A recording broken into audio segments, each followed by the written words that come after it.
match, ça vient instinctivement et ça a marché hier, donc j'espère que ça va encore marcher par la suite. Et pourquoi pas. Alors l'idée, c'est que moi, en regardant ce match et quand tu as marqué en fin de première mi-temps, je me suis dit c'est une bonne chose parce qu'en première mi-temps, avec tout le respect que je te dois, tu avais du mal. Tu as eu du mal. Ouais, non, j'ai eu du mal à trouver mes repères, il manquait un peu de rythme, ça faisait longtemps que j'avais pas joué, mais après je suis monté en puissance et j'ai pris confiance en marquant ce but et puis voilà. Donc, mais ce que j'ai fait, j'ai marqué peut-être un but, mais j'ai eu beaucoup de déchets aussi, donc je sais que ce que j'ai donné là, je peux donner encore beaucoup plus à l'équipe. Alors si je te dis, en tant que supporter, que par moment, je te trouve un peu trop spectateur plutôt qu'acteur, est-ce que tu es d'accord? Non, mais bien sûr, c'est possible, donc c'est pour ça qu'il faut que je continue à travailler. Tous ces points-là, ces points tactiques, dans la finition, j'aurais pu marquer encore plus hier si. Mais bon, comme j'ai dit, de toute façon, avec le jeu, on fait que de progresser, donc en alignant des matchs, je vais faire que de progresser. Donc non, mais je sais que ce que j'ai donné, je peux encore donner beaucoup plus pour l'équipe.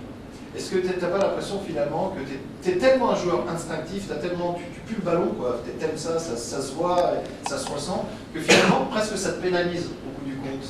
Non, mais comme j'ai dit, j'aime le ballon, j'aime le foot, j'aime le jeu, mais c'est vrai que hier, au départ, je me sentais, il manquait de repères et je me suis pas très bien senti au départ, mais après, avec le temps, avec les joueurs qui me mettaient bien, je me suis mieux senti. Et puis voilà, donc après en deuxième mi-temps, ça allait mieux, et puis voilà, plus je joue, mieux ça va être sur le terrain. Est-ce que tu n'as pas l'impression que, heureusement que tu as débloqué la situation en fin de première mi-temps, parce que c'était un match finalement assez ouvert, hein, puisque les deux équipes auraient pu l'emporter, mais ça aurait pu sentir bon le 0-0, comme cette soirée de championnat d'ailleurs, ou en tout cas cette journée de championnat. Ouais, mais de toute façon, on a vu, il y a eu 8 buts, c'est ça, c'était le record là. Mais non, mais c'est vrai que c'était une bonne équipe en première mi-temps, on s'est fait bien balader quand même par une bonne équipe sudanaise qui joue au ballon malgré leur classement. Mais après, en deuxième période, on a réussi à mettre notre jeu parce qu'on était plus confiant, on a réussi à se libérer. Donc, non, mais c'est sûr que 1-0, en deuxième mi-temps, on aurait pu marquer beaucoup plus de buts, mais en première mi-temps, ils auraient pu marquer comme l'action avec Job au début du match. Mais bon, on a gagné, c'est plus important. Pardon. Tu étais aligné côté droit, c'est un côté que tu apprécies, c'est pas vraiment ton côté prédilection? Non, mais c'est pas. De toute façon, quand on est un joueur, il faut s'adapter à tout. Je suis offensif, donc que ce soit à droite, à gauche, tout ce qui est poste offensif, il faut s'adapter. Donc j'essaie de m'adapter. C'est vrai qu'au départ, il manquait un peu de repères, un peu de rythme aussi, mais au fil du match, ça allait mieux. Et puis voilà. De toute façon, c'est qu'avec les repères que ça peut fonctionner dans un poste. Parce que le poste que tu aimerais, toi, c'est lequel vraiment?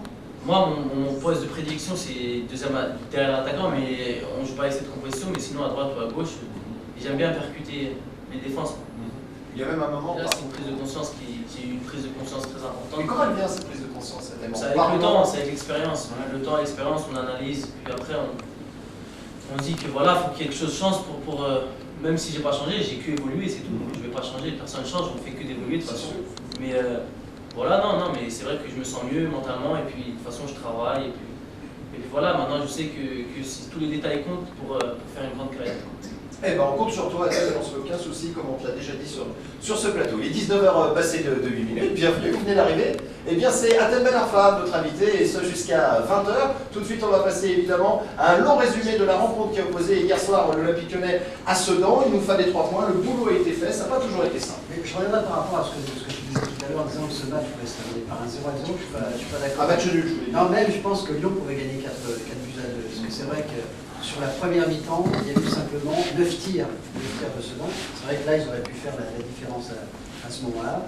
Et sur le total, en fait, on regarde que Lyon a eu 21 tirs et 9 tirs pour Sedan. Et c'est vrai qu'en deuxième mi-temps, Sedan n'a pas existé. Hein, non, dans cette période, on s'est libéré, et puis non, mais en première période, ils auraient pu marquer aussi. Et c'est vrai que Pasqualetti, l'entraîneur, disait à la mi-temps, et on était dans le couloir, on entendait vers les vestiaires, et c'est vrai qu'il disait à ses joueurs, c'est vrai, vous dominez, mais il n'y a pas de tueur dans notre équipe, et il dit, vous n'arrivez pas à marquer.